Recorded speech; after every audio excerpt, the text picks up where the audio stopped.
निर्भीड निपक्षीय रोखोक कणखर वाहण्याचे लोकप्रिय live news channel Pandharpur live. नमस्कार मंडळी, पंढरपूर लाईव्ह मध्ये आपल्या सर्वांचं सहर्ष स्वागत। काल विधानसभा मतदारसंघाच्या सर्व महाराष्ट्रातील निवडणुकीचे निकाल हाती आले। काही भागातील निकाल धक्कादायक अशा पद्धतीचे लागले। पंढरपूर मंगळवेढा विधानसभा मतदारसंघामध्ये भाजपाचे उमेदवार समाधानदादा अवताडे यांचा विजय झाला। या निवडणुकीमध्ये स्वर्गीय आमदार भारतनाना भालके यांचे सुपुत्र भगीरथदादा भालके यांनी एकाकी झुंज दिलेली आपणास आढळून आली। राष्ट्रवादी आणि काँग्रेस असे महाविकास आघाडीचे दोन उमेदवार आमने सामने होते। या निवडणुकीमध्ये महाविकास आघाडीच्या मतांचं अर्थातच विभाजन झालेलं आढळून आलं। आज आम्ही स्वर्गीय आमदार भारतनाना भालके यांचे सुपुत्र यांच्याशी संपर्क साधला आणि या निवडणुकीच्या निकालाबाबत आगामी त्यांच्या रणनीतीबाबत पंढरपूर नगर परिषद, पंचायत समिती आणि जिल्हा परिषद अशा आगामी होणाऱ्या निवडणुकीबाबत त्यांची रणनीती कशी असेल, या निकालाबाबत ते समाधानी आहेत का आणि कार्यकर्त्यांना त्यांचा काय संदेश असेल, या अशा अनेक प्रश्नांची उत्तरं जाणून घेण्याचा प्रयत्न केला। यावेळी भगीरथदादा भालके यांनी आमच्या विविध प्रश्नांची समर्पक अशी उत्तरं दिलीत। आपण शेवटपर्यंत हा व्हिडिओ नक्की बघा। दादा, काल ज्या पद्धतीने धक्कादायक निकाल संपूर्ण महाराष्ट्रातच लागलाय, या निकालाबद्दल सर्वप्रथम काय सांगा?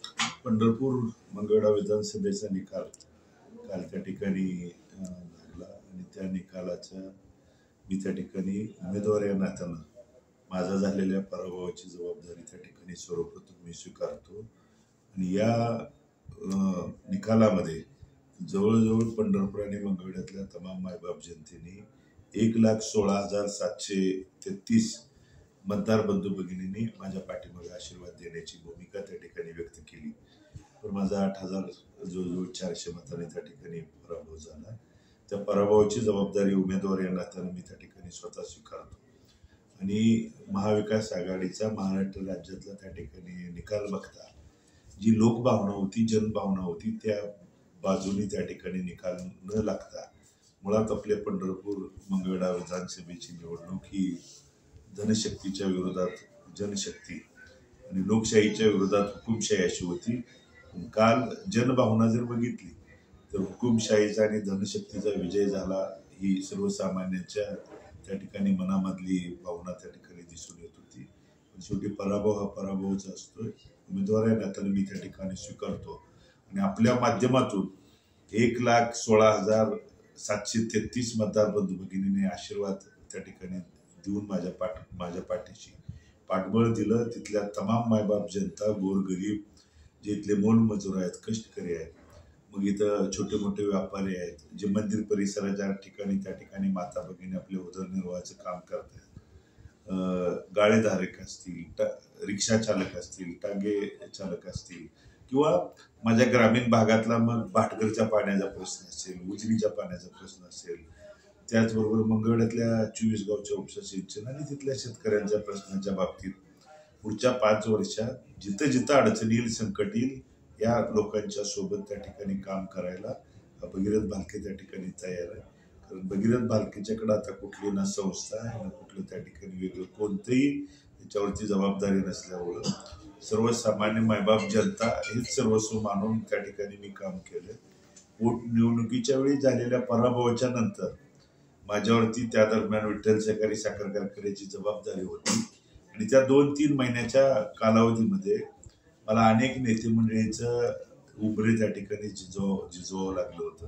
पण आता ती कोणतीही माझ्यावरती जबाबदारी किंवा माझ्यावरती कोणतंही त्या ठिकाणी हे नसल्यामुळं इथल्या सर्वसामान्यांच्यासाठी पंढरपूर आणि मंगळवेढ्याचं ऑफिस 24 तास त्या ठिकाणी कुठलीही समस्या येऊ द्या, तुमच्या अडचणीच्या काळात मी तुमच्या सोबत खांद्याला खांदा लावून त्या ठिकाणी काम करतो। महाविकास आघाडीमधील राष्ट्रवादी पक्षाची वेगळी उमेदवारी होती, काँग्रेसची वेगळी होती। या दोन उमेदवारीमुळं किंवा तुमच्या विरोधात राष्ट्रवादीने उमेदवार दिल्यामुळं त्याचा फटका बसल्याचं प्रकर्षानं दिसून येत आहे। या संदर्भात काय सांगा? माझी मी अगोदरच प्रचाराच्या शुभारंभापासून त्या ठिकाणी सांगत होतो की माझी लढाई चुकीचं सरकार आणि हा चुकीचा लोकप्रतिनिधी बदलण्यासाठीची आहे। आणि महाविकास आघाडीतल्या सगळ्या नेते मंडळींना मी विनंती, शेवटची म्हणजे छत्रपती शिवाजी महाराजांच्या चौकातल्या शेवटच्या सभेपर्यंत विनंती त्या ठिकाणी करत होतो। पण महाविकास आघाडीच्या नेते मंडळी काही चुकीच्या माणसांनी सांगितल्या पद्धतीनं त्या ठिकाणी फक्त अडचणीत आणायचं, पायात पाय घालायचा म्हणून तो केलेला त्या ठिकाणी प्रकार होता. पण इथली जनता सुज्ञ होती. आज महाविकास आघाडीतल्या एका प्रमुख पक्षाच्या उमेदवाराला जर 10,000 मतं एवढी पडत असतील तर ह्याच्यासारखं दुर्दैव त्यांचं त्या ठिकाणी नाही. आणि त्यांनी देखील या गोष्टीचं आत्मपरीक्षण करायला त्या ठिकाणी पाहिजे. ते नक्की येणाऱ्या काळात करतील. परंतु लोकांनी सुद्धा कोण त्या ठिकाणी का आणि कशासाठी उभा राहिलं इथल्या मायबाप त्या दरम्यान ओळखलं होतं. परंतु झाले त्या ठिकाणी त्या गोष्टीला आज सामोरं जात असताना त्या पराभवाची जबाबदारी उमेदवार या नात्यानं मी कुणावरती ढकलण्यापेक्षा मी स्वतः त्या ठिकाणी स्वीकारली. काल निकाल जाहीर झाल्यानंतर आपल्या समर्थकांची गर्दी प्रचंड प्रमाणात त्या ठिकाणी आलेली होती. यांचं म्हणणं होतं की परत एकदा फेरमतमोजणी करावी वगैरे. तर काय मतमोजणीमध्ये काय घपला झाल्याची शक्यता आहे? काय आकडेवारीच्या मध्ये त्या ठिकाणी काय पुढं मागं होतंय असं बऱ्याच जणांचे आमच्या सहकार्याचं म्हणणं होतं.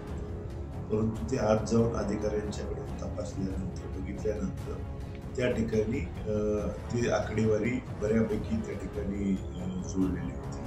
आणि तिथल्या तरुणांच्या प्रेमापोटी जे काय भावना होती ती त्यांनी त्यांची त्या ठिकाणी भावना व्यक्त करत होती. आणि हा निकाल मुळात सर्वसामान्यांना जो पाठबळ आणि आशीर्वाद होता त्यामुळे तो निकालच त्या ठिकाणी मुळात न पटण्यासारखा होता.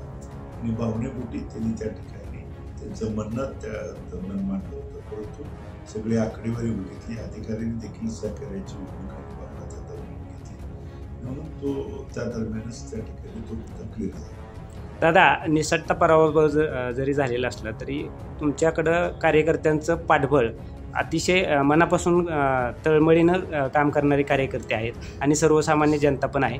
यांना शेवटचा आता या निकालानंतर काय संदेश द्याला? माझ्या या निवडणुकीमध्ये 1,16,733 मतदार बंधूंनी माझ्या पाठीमागं कोण होतं तर माझ्या पाठीमागं गोरगरीब मोलमजुरी करून खाणारा जे त्या ठिकाणी गाड्यावरती असेल, छोटा मोठा व्यापारी असेल, इथली माता भगिनी असतील, तरुण असेल, ग्रामीण भागातला माझा शेतकरी, माझ्या पाठीमागं कोणी धनदांडगा किंवा गावातला प्रमुख मोठा पुढारी त्या ठिकाणी कोणी नव्हता. सर्वसामान्य तरुण सहकाऱ्यांच्या आणि सर्वसामान्यांच्या जीवावरती मी या निवडणुकीला सामोरं त्या ठिकाणी गेलो होतो. आणि हा निसटता जरी पराभव झाला असला तरी इथून पुढच्या काळात तुमच्या सुखदुःखाच्या प्रसंगात, तुमच्या कुठल्याही अडचणीच्या काळात हा भगीरथ बालके तेवढ्याच तळमळीनं तुमच्या सोबत आहे. एवढंच तुमच्या माध्यमातून इथल्या तमाम मायबाप व्यक्तीला वडीलधाऱ्यांना आणि जीवाचं रान केलेल्या माझ्या तरुण सहकार्याने त्या ठिकाणी आव्हान विनंती आहे. माझ्या वडिलांचं मला त्या ठिकाणी संस्कारांनी शिकवणं, लढणं माझ्या रक्तात आहे. मी त्या ठिकाणी अनेक पराभवाला, प्रतिकूल परिस्थितीला, चढ उताराला त्या ठिकाणी सामना करत असतो. मी माझी बाजू कधीच त्या ठिकाणी सोडलेली नाही. अनेक त्या ठिकाणी टीका टिप्पण्या झाल्या, वैयक्तिक स्वरूपातल्या टीका टिप्पण्या झाल्या. पण मी त्या टीका टिप्पणीकडं त्या ठिकाणी मी त्याला महत्त्व न देता इथून पुढच्या काळात देखील माझ्या सर्वसामान्य लोकांच्यावरती ज्या ज्या वेळी अन्याय त्याच्यावर, इथल्या व्यापाऱ्यांच्यावरती, इथल्या कष्टकरी मोलमजुरांच्यावरती, माझ्या ग्रामीण भागातल्या भाटघरच्या उजनीच्या पाण्याच्या बाबतीत ज्या ज्यावेळी अन्याय त्याच्यावर होईल त्यावेळी हा भगीरथ तुमच्या सोबत राहील. एवढंच या निमित्तानं तुमच्या माध्यमातून मी त्या सर्वसामान्य शेवटचा प्रश्न. आता कार्यकर्त्यांना उत्सुकता लागून राहिली. विधानसभेनंतर पंढरपूर नगर परिषद आहे, पंचायत समिती आहे, जिल्हा परिषद आहे. या निवडणुकीचं रणनीती आहे जी आत्ताच्या अनुभवावरनं काही वेगळ्या पद्धतीने काय आखणार आहात का? वेगळ्या पद्धतीनं म्हणजे शहरातला बघितला गेला आकडेवारीचा तर 2 शक्त्या 2 ताकदी एकत्रित असताना देखील फार काही मताचा त्या ठिकाणी फरक नाही. तो फरक दूर करण्यासाठी सुद्धा येणाऱ्या काळात नगरपालिका असतील, पंचायत समिती, जिल्हा परिषद तितक्याच, म्हणजे मी जितक्या ताकदीनं विधानसभेला लढलोय त्याच्यापेक्षा सुद्धा जास्त ताकदीनं मी त्या ठिकाणी मी स्वतः झोपून घेऊन काम करणार आहे. आणि माझ्यासोबत माझ्या प्रतिकूल अडचणीच्या परिस्थितीत खांद्याला खांदा लावून काम केलेल्या सहकार्यांना नगरपालिका आणि पंचायत समिती, जिल्हा परिषदच्या माध्यमातून त्यांच्यासोबत तितक्याच ताकदीनं नव्हे तर जास्त ताकदीनं त्यांच्यासोबत राहील. आणि 2011ला तीर्थक्षेत्र विकास आघाडीनं नगरपालिकेचा विजय संपादन केल्यानंतर ज्या पद्धतीनं फक्त 2.5 वर्षाचाच कालावधी काम करायला मिळाल्यानंतर इथल्या महापुरुषांच्या पुतळे असतील, सुशोभीकरण असेल, रस्ते असतील, इथल्या पिण्याच्या पाण्याच्या बाबतीत अंतर्गत लोकांच्या ज्या सुविधांच्यासाठी 2.5 वर्षाच्या कालावधीत काम करून दाखवलेलं आहे, त्याच पद्धतीनं इथून पुढच्या काळात आमच्या त्या ठिकाणी कामाच्या पद्धतीसाठी आम्ही आव्हान आणि विनंती करणार आहे. कारण या 2.5-3 वर्षात जे नगरपालिकेचे आणि पंचायत समिती जिल्हा परिषदचे इलेक्शन न झाल्यामुळे जे सर्वसामान्य इथल्या नागरिकांना पिण्याचं पाणी असेल, गटारीच्या बाबतीत असेल, वाढती पाणीपट्टी असेल, वाढीव त्या ठिकाणी घरपट्टी असेल, या प्रचंड अनेक संकटाला सामना त्या ठिकाणी करावा लागतो. या बाबतीत आम्ही वेळोवेळी त्या दरम्यान वाढीव पाणीपट्टी, वाढीव त्या ठिकाणी घरपट्टीच्या बाबतीत रस्त्यावरती उतरलो. पुढच्या काळात देखील गरज पडल्यास आंदोलनाचा इशारा देऊन नागरिकांच्या सोबत खांद्याला खांदा लावून काम करेल.